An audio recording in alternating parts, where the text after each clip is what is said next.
That's when Alexander Hamilton, America's first Treasury Secretary, the guy on the $10 bill, basically goes to Congress and he creates this plan, which is based on his report on manufactures. Now, that report set the standard for how the US would operate for the next 150 years. At the time, the US was essentially a startup country. It had about 4 million people, most of which were farmers, and it had virtually no factories.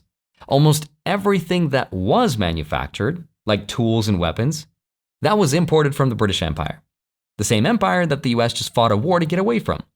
So Hamilton creates this plan and he says, a nation that cannot make the things it needs is not actually an independent nation. It doesn't matter what your constitution says if your economy depends on your adversary. Then you're just a colony still with extra steps, right?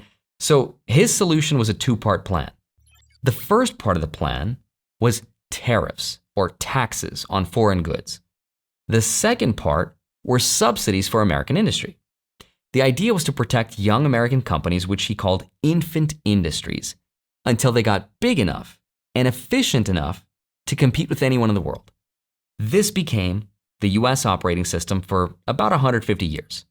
And thanks to the US using this master plan throughout all the 1800s, the US was able to go from a country of farmers with no factories to a country that became the biggest industrial power in the world. This is part of that Hamiltonian economics, which is what makes countries rich and powerful.